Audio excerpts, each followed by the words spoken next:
Bani. Saya dan teman-teman saya akan menjelaskan hasil wawancara kami. Namun sebelum itu, teman-teman saya akan memperkenalkan nama. Yang pertama, saya Philadelphia Lomipa. Saya Yumin Cesole. Saya Marina Aulia Rambola Unidi. Saya Deni Demisa. Saya Marlen Maria Soleh. pendahuluan. A. Latar belakang. 1. Profil Satuan KB Hostana Songkaen, Kelurahan Naimata, Kota Kupang. A. Yayasan penyelenggaraan pribadi. Nama kelompok bermain KB Hostana Songkaen. C. Tanggal atau tahun pendirian 1 Agustus 1985. Izin operasional DPMPTSP 073 3/014 angka Romawi 6 2020 P. Status akreditasi belum terakreditasi. Status swasta NPSN 8988 0307 NPWP 93 708 664 3 strip datar 922 000. Lokasi Satuan KB Hostana Naimata, alamat Jalan Tufui Manhau, RT 002 RW 001, Kelurahan Naimata, Kecamatan Molafa, Kota Kupang, Provinsi Nusa Tenggara Timur. Email hosanapaut2021@gmail.com. Kode pos 85116. Yang ketiga, sarana dan prasarana. Status tanah dan bangunan. Status tanah milik Pemda Kota Kupang, Kelurahan Naimata. Luas tanah 593 meter persegi, luas bangunan 63 meter persegi, ruang belajar satu ruang, kondisi gedung permanen. Sarana atau alat permanen edukatif. Yang pertama, alat permainan edukatif dalam ruangan. Yang kedua, alat permainan edukatif di luar ruangan. B. Visi, misi, dan tujuan pendidikan. Visi, mewujudkan insan yang berakhlak mulia, berkarakter, dan berketerampilan, serta berwawasan nasionalisme. Misi, mewujudkan generasi yang berakhlak, berkarakter, kreatif, dan berketerampilan, dan cerdas, berwawasan nasionalisme. C. Tujuan pendidikan. C. Tujuan pendidikan. Yang pertama, tujuan pendidikan nasional adalah berkembangnya potensi peserta didik agar menjadi manusia yang beriman dan bertakwa kepada Tuhan Yang Maha Esa, berakhlak mulia, sehat, berilmu, cakap, kreatif, mandiri, dan menjadi warga negara yang demokratis serta bertanggung jawab. Yang kedua, tujuan PAUD adalah membantu anak didik mengembangkan berbagai potensi baik fisik dan fisik yang meliputi moral dan nilai-nilai agama, sosial, emosional, dan kognitif, bahasa, fisik atau motorik, kemandirian dan seni untuk memasuki pendidikan dasar. Yang ketiga, tujuan pendidikan pada Satuan KB Hostana Songkaen Kelurahan Naimata mengacu pada visi dan misi Satuan Pendidikan KB Hostana Songkaen Kelurahan Naimata. Maka tujuan pendidikan pada Satuan KB Hostana Songkaen Kelurahan Naimata mengembangkan pendidikan ini adalah sebagai berikut. A. Meningkatkan nilai ketakwaan kepada Tuhan Yang Maha Esa melalui pembiasaan berdoa sebelum dan sesudah kegiatan serta beribadah menurut keyakinan masing-masing. B. Membudayakan sikap sopan dan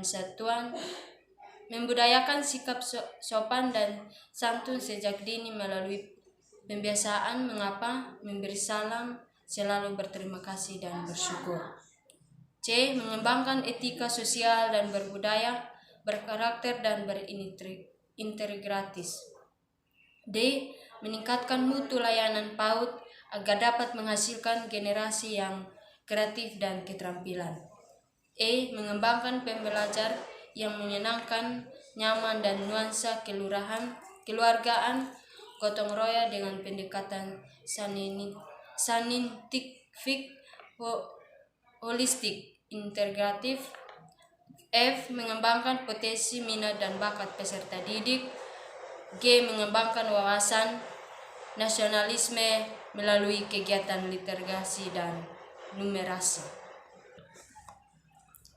Pembahasan penyelenggaraan pendidikan di PAUD KB Hosana Songkain bersumber dari bantuan pemerintah berupa dana bantuan operasional pendidikan atau BOP, regular serta sumbangan sukarela dari orang tua atau wali peserta didik, bantuan sukarela dari pihak lainnya yang tidak bertentangan dengan peraturan perundang-undangan.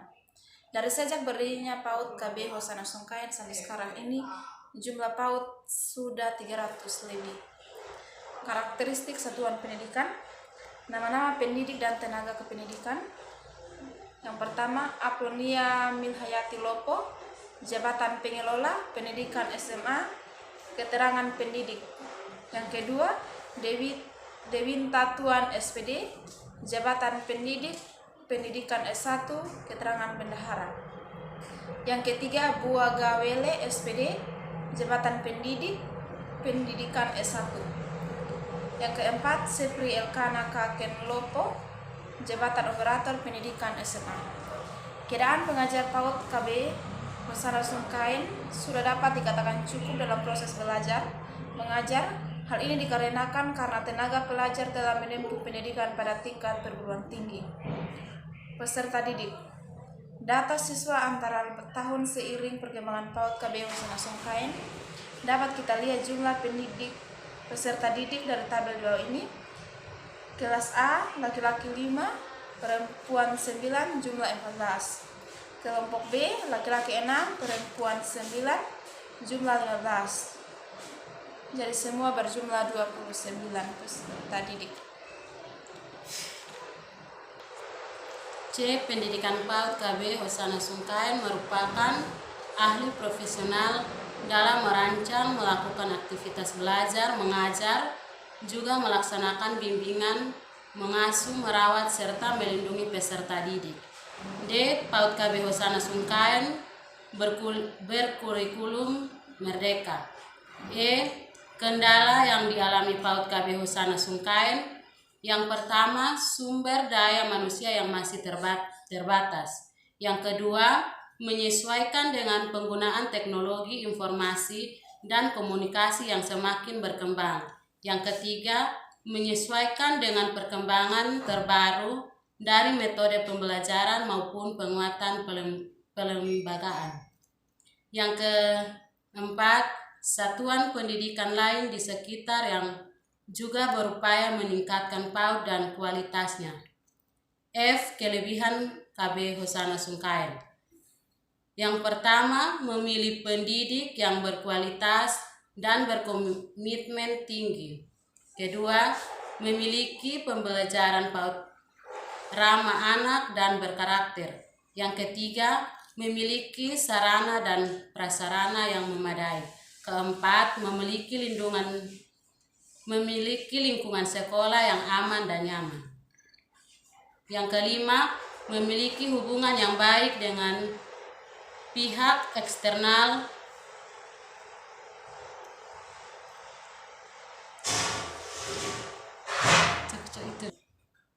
pemerintah dan non-pemerintah. Yang keenam, telah terakreditasi tahun 2022. Yang ketujuh, menerapkan kurikulum operasional dan dikuatkan dengan melalui pendekatan supervisi dari pemilik selaku pembina dari Dinas Pendidikan dan Kebudayaan Kota Kupang. Penutup, sesuai dengan tantangan dan kebutuhan masyarakat yang terus berkembang, pendidikan anak usia dini di Indonesia, khususnya di Kota Kupang pada fase ini, kini lebih dikaitkan dengan aktivitas kritis, konektual, budaya, dan fungsional bagi peran-peran sosial, politik, ekonomi, dan kebudayaan, sehingga adanya pendidikan anak usia dini dapat membantu pemerintah dalam upaya nyata mencerdaskan anak-anak bangsa. Demikian pula dalam hal pendekatannya, pendidikan tidak hanya bertumpu pada individu tetapi juga berkembang pendekatan-pendekatan kelompok untuk komunitas sehingga pendidikan keluarga. Demikian presentasi kami, sekian dan terima kasih. Shalom.